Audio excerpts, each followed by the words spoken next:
Okay, so NOAA is a technological process that is connected to what mainstream call a PoleShift event. Would you like to meet NOAA? This is created by NOAA. The morning glory is very aptly named, isn't it? Some people call these roll clouds, but ask yourself this: what could possibly make clouds behave like this? Only electromagnetics have the power to do this. Electromagnetics on a grand scale. Notice the rotating vortex contained and held stationary. In some cases it appears to release the clouds and the winds take them away, which probably means it just shut down and the clouds blew away. This can also be related to the 4 pressure changes we record daily. Another option is the halo that is holding the clouds actually starts moving in a certain direction, which reminds me of the anti-Caverian mechanism in a way, which means there is a very large electromagnetic device moving below. On the subject of gravity and pull, there is no such force as a pulling force, but there is an obvious pushing effect from these halos that can affect oceans and seas.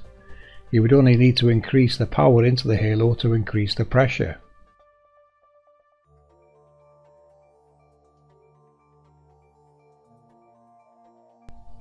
These halos can be seen stretching for hundreds of miles and are very predictable in some locations.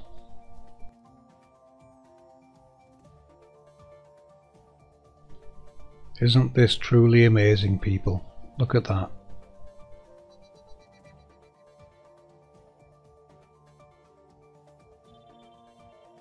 Here is more proof of electromagnetic evidence. This clip captured by Kim Johnson shows some very unusual patterns formed by clouds. They appear to follow a path. I want you to take note of the shape it creates.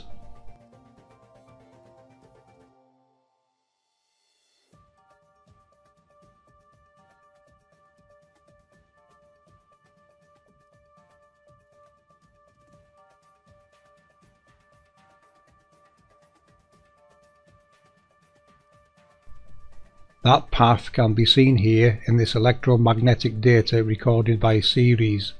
This is real-world magnetic data overlaid on the map. Real electromagnetic data that is playing a very big part in the movement of luminaries, as you can see in these images. The configuration matching a sweepback transformer that moves the sun's image across the sky as the sun and probably other luminaries are captured on top of the cones in use. This also requires the sun's physical model to be below us, and we are seeing the projection above.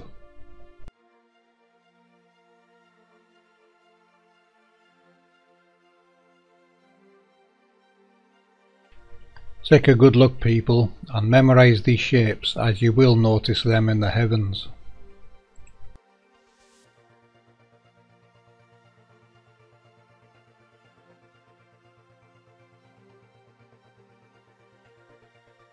This image here is from over Antarctica looking north.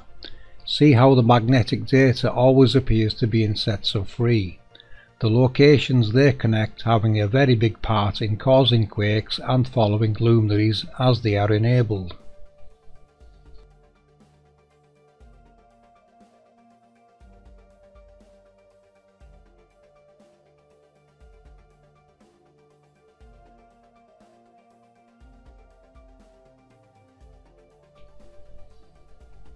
Here is more proof captured by Super Dave 44.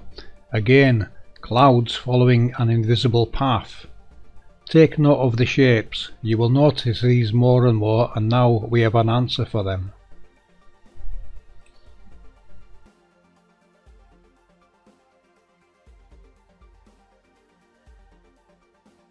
When you see them, try and check your compass to see if it is a north to south alignment, or more electromagnetic data being revealed that follow different paths.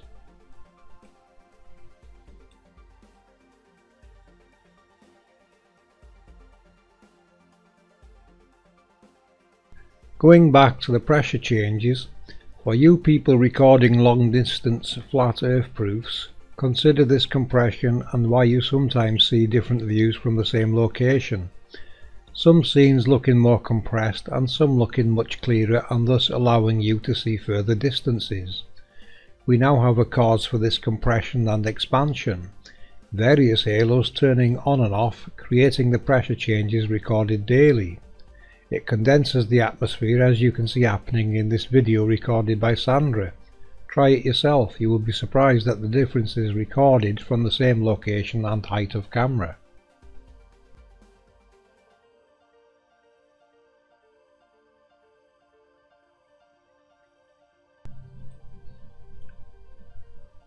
Okay, so on with identifying NOAA. We believe the central halo is NOAA. You may remember back in 2017 I was looking into the oceans receding in South America. Here is how they tie in.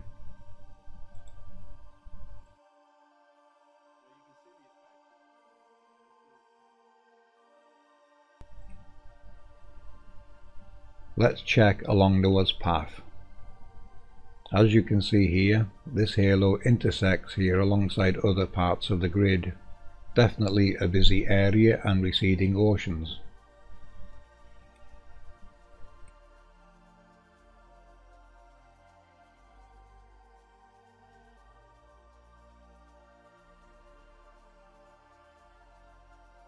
Again, this halo is close to the landmass, and here we have the same ocean receding event in Ecuador.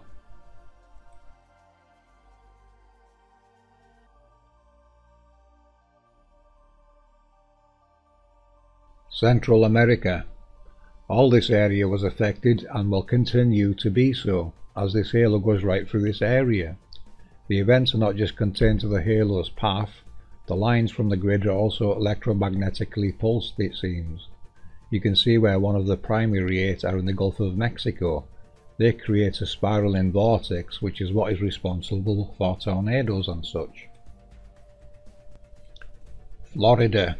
The location I placed the spider from the Nazca lines overlay, probably meaning dangerous waters due to the amount of the grid and halo intersections below this area.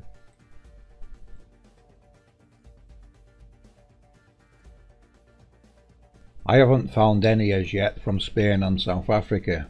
That doesn't mean it doesn't exist. Perhaps this side of the halo gets the reverse effect, rising waters. So, I looked into the next larger halo and other events. Badger, California, Rushikonda Beach, India, both having the same receding ocean events. And Northern Australia, especially the Gulf of Carpentaria, famous for its amazing display of morning glory, an obvious sign there is much halo electromagnetic activity going on below here. You may have noticed I used the image of Moses in the decode. I could not find an image of Noah, and the reason I used Moses in this video is because of the mention of the parting of the Red Sea. The only one crossing the Red Sea is on one of our primary 8, which leads into Saudi Arabia. This would have the capability to part that sea. It says Moses is a fictitious character, and we would agree, none of them are characters, they are technological processes. Moses, be a good chap and show these fine people how you part the Red Sea.